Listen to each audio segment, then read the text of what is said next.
Nouveau numéro du journal de bord, Jean-Marie Le Pen, bonjour. Bonjour. Et avec moi pour vous interroger Marie Darbès, bonjour Marie. Bonjour. Bonjour.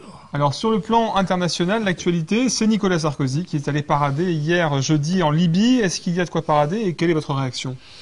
Je pense que, compte tenu de la sympathie qu'il semble susciter là-bas, beaucoup plus grande qu'ici, il devrait se présenter comme président de la Libye. Il a plus de chance d'être président là-bas que d'être président de France aux prochaines élections. Cela dit, je trouve assez choquant pour ma part de voir les deux plus grandes puissances ex-coloniales parader dans un pays qu'ils ont bombardé et dans lequel ils ont fait une ingérence monstrueuse, n'est-ce pas? Et je crois que ça mérite la condamnation qui portera ses fruits dans quelques semaines ou dans quelques mois. On s'apercevra que ces apprentis sorciers ont mis le désordre, une fois de plus, dans un autre pays que le leur. Alors toujours sur le plan international, c'est Robert Bourgi, avocat proche de Sarkozy, qui vous a accusé donc, ainsi que Jacques Chirac et Dominique de Villepin, d'avoir touché de l'argent d'un chef d'État africain. Est-ce la diffamation la plus originale dont vous ayez été victime? Non, mon Dieu, non, il y en a eu bien d'autres. Mais en effet, les affirmations de Gourbis sont étonnantes, puisque d'une part, il est témoin, puisque c'est lui qui portait les valises à Chirac et à Villepin. Il est discret sur celle sans doute qu'il apportait à Sarkozy. Mais je crois que je me suis expliqué la raison pour laquelle je suis apparu dans ce dossier de manière tout à fait étonnante et inopinée. C'est qu'on a dû s'apercevoir dans les sondages, car il y a du sondage tous les jours à l'Élysée, n'est-ce pas? On a dû s'apercevoir que l'offensive de Gourbis contre Chirac et Villepin amenait de l'eau au moulin de Marine Le Pen. Et on s'est dit, oh là là, il faut faire quelque chose. Mais il y a qu'à mettre Le Pen dans le coup aussi. Et M. Gourbis n'a pas pu dire, évidemment, qu'il m'avait apporté de valise, mais il a dit qu'il avait entendu dire que j'avais reçu de l'argent. Non, il n'a pas dit ça exactement comme ça. Il a dit que le président Bongo m'avait aidé dans ma campagne. Et c'est vrai qu'il m'a un peu aidé. Parce qu'il m'a prêté son avion pour aller à Kinshasa. Il m'a dit, vous savez, les lignes ici, c'est pas très facile, je vous prête mon avion. C'est ça l'aide. Probablement, c'est ce que Gourbis a voulu dire.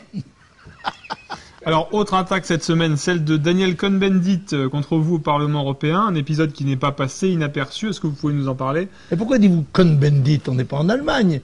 Et on est en Il France. change de pays souvent. Non, c'est Cohn-Bendit ici, c'est pas pareil. Bon, voilà. Le Parlement européen, dont on sait qu'il vote 80% des lois qui s'appliquent en France, le Parlement européen consacrait une partie de sa séance à un hommage aux victimes du massacre d'Utøya, n'est-ce pas, en Norvège. Et il faut dire que la plupart des orateurs, chaque président de groupe s'exprimant, ont été d'une grande dignité, très corrects. Il y a eu deux exceptions. La commissaire suédoise qui y a vu la main de l'extrême droite et du populisme, alors que la seule certitude qu'on ait, c'est que l'assassin était franc-maçon. Enfin, c'est une autre chose, ça. Et puis, Cohn-Bendit, au nom des Verts, qui s'est livré contre moi à une attaque directe en me rendant en quelque sorte complice de ce crime, puisque j'aurais, paraît-il, critiqué le gouvernement à cause de sa politique multiculturelle. C'est totalement faux. Si on se reporte, et vous le savez mieux que quiconque, au blog dans lequel j'ai parlé de cette question, eh bien, j'ai dit que j'ai dit que le gouvernement norvégien méritait d'être critiqué pour sa naïveté en ce qui concernait les mesures de sécurité. On sait en effet qu'en Norvège, les policiers ne sont pas armés, que le policier qui était sur l'île dans cette réunion où il y avait 500 personnes avait un bâton, il est d'ailleurs mort, et que la police de cet État moderne a mis pour parcourir quelques kilomètres qui les séparaient de l'île 1h30, ce qui a permis à cet assassin de faire le carton que l'on sait. Mais j'aurais pu dire à Cohn-Bendit, rappeler à Cohn-Bendit qu'il avait été mis en cause devant l'Assemblée européenne pour avoir hébergé chez lui un terroriste des Brigades Rouges, et que, en France, à Nanterre, il y avait eu un massacre du conseil municipal par un écolo sans qu'on en rende M. Cohn-Bendit responsable. Oui. Alors à ce jour, la crise financière s'impose en France. Plusieurs banques françaises ont été déclassées. La Grèce, quant à elle, est au bord de la faillite et approuve de nouvelles mesures d'austérité. L'Espagne, de son côté, rétablit l'impôt sur la fortune.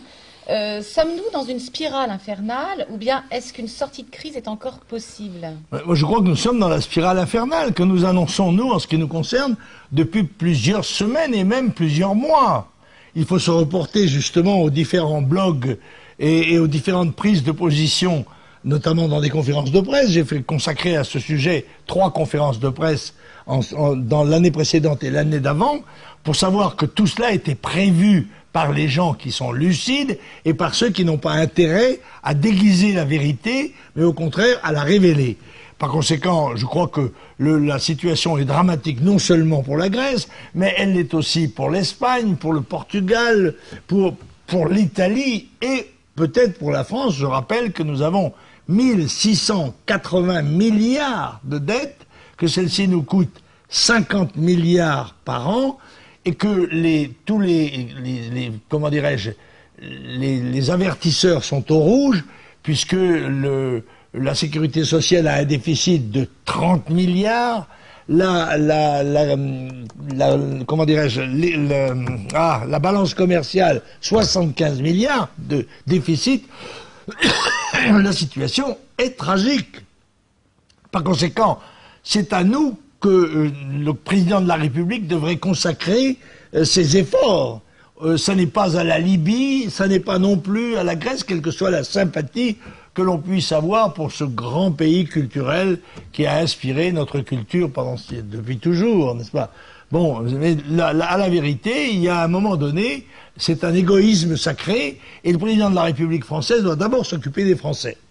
On rappelle que vous proposez aussi la sortie de la loi de 1973. En particulier, ça c'est très important, car il faut savoir qu'une grande partie de la dette qui s'est accumulée l'a été parce que nous payons aux banques privées des emprunts que nous lui faisons depuis que, sous M. Pompidou et Giscard, en 73, il a été supprimé la possibilité de recourir à la Banque de France, laquelle ne percevait pratiquement pas d'intérêt, et c'est ce que nous souhaitons, rétablir la Banque de France et faire cesser les emprunts que nous faisons aux banques privées, ce qui nous coûte si cher et qui creuse irrésistiblement le trou de la dette. Alors en politique, Marine Le Pen a fait sa rentrée, c'était le week-end dernier sur vos terres, à Nice. Quel bilan tirez-vous de ces 2 jours? Je crois que ça a été une excellente manifestation, avec une très belle participation, qui a été de plus illustrée en quelque sorte par la contre-manifestation engagée par le maire de Nice, M.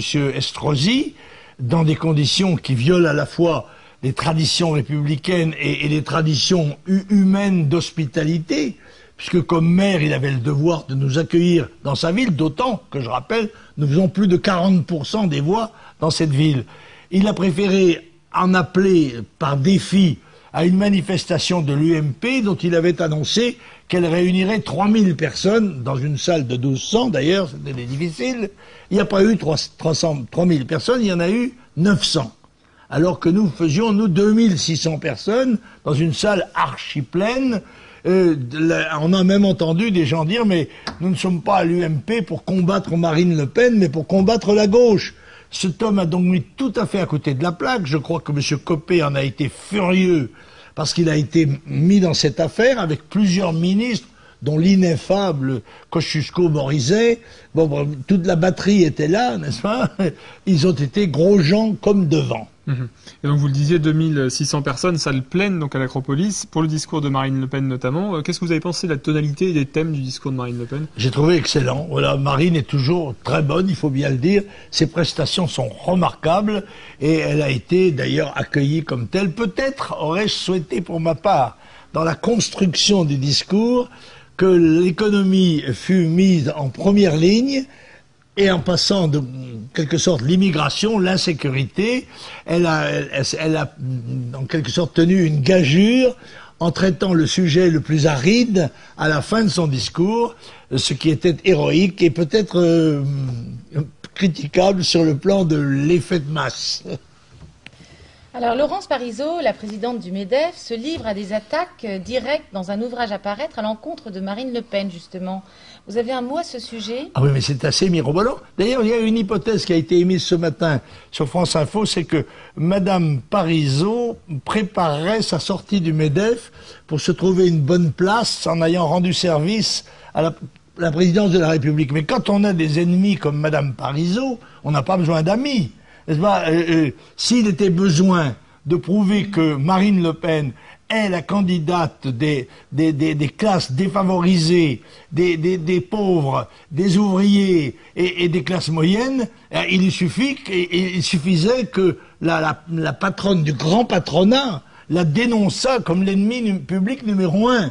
Et ça, c'est un cadeau somptueux. Merci, Madame Parisot. Alors Marine Le Pen était hier sur TF1, vous l'avez regardé aussi? Ah oui, elle était remarquable, je crois que tout le monde. D'ailleurs, je dois dire qu'il y a eu un débat sur LCI après. Tous les participants, ou pour la première fois d'ailleurs, nos idées étaient représentées par un ami. La première fois, d'habitude, il n'y a que des ennemis dans ces débats. Des ennemis ou des neutres, mais pas d'amis. Là, il y avait quelqu'un, M. Couteau, qui était en quelque sorte un sympathisant de la candidature de Marine Le Pen, et tout le monde a reconnu que la prestation avait été de grande qualité. Je dois dire que les chiffres en témoignent, puisque la gauche à 6 a réuni sur Antenne 2 4 900 000, je crois, auditeurs, alors que Marine a fait 6 600 000 en moyenne et 7 500 000 en finale. C'est donc un triomphe, on peut dire, seul contre la bande des 6. Je me suis endormi un petit peu à la fin, je dois dire. Je suis un bon professionnel et scrupuleux. J'ai donc regardé la prestation des candidats de la de la primaire. Et à la fin, tout de même, je m'attendais, on m'avait annoncé un débat. Alors c'était un cinéma où il passait pas de film, où il passait pas le film qui était annoncé. Il n'y a pas eu de débat, il y a eu juste un petit accrochage, je dirais consensuel, à la fin sur la centrale de Flamanville, entre Aubry et Hollande. Tout ça n'était pas sérieux. Et je crois que ça va finir par lasser le public et laisser la place aux gens sérieux. Le grand débat, c'est que Hollande aurait fait la bise à Martine Aubry et serré la main de Ségolène Royal à la fin de l'émission. Oui, mais ça fait partie des mœurs républicaines et socialistes, ça. On s'engueule en public et on se bécote par derrière, si j'ose dire. Qu'est-ce que vous pensez justement du fait de faire des primaires ouvertes? Est-ce que c'est une bonne ou une mauvaise chose? Je crois que c'est une très bonne chose pour occuper l'espace médiatique, et ça a été conçu pour ça. Je ne crois pas du tout que ça puisse avoir un succès de participation quelconque, mais tel n'est pas l'objectif. Ce qui se passe, c'est que cette omniprésence des socialistes depuis 4 mois sur les antennes finira par lasser les Français. Et la campagne ne fait que commencer, et si j'en juge d'après la qualité virulente des boules puantes qui sont lancées au début de la campagne, la fin de la campagne risque d'être sanglante. Et un petit clin d'œil pour terminer à quelqu'un qui a fait sa rentrée également, c'est Bruno Gollnisch qui a fait sa rentrée de professeur. Oui, Bruno qui avait été exclu de son poste de professeur de façon parfaitement injuste, puisqu'il a été remis dans ses droits par la Cour de cassation, a fait son premier cours de japonais à l'université 3, je crois, Lyon 3, et bien sûr les gauchistes, les organisations gauchistes, mais qui semblent avoir de moins en moins d'audience, il faut le dire, avaient battu le rappel pour empêcher le professeur, en toute liberté bien sûr, pour empêcher le professeur Gollnisch de faire son cours. Je crois qu'il n'y a eu très peu d'opposants et il a fait son cours devant les étudiants qui l'ont vivement applaudi. Nous nous en félicitons. Vos prochains rendez-vous, c'est ce soir sur iTélé. Vous serez l'invité d'Élysée 2012 à 19h. Diable.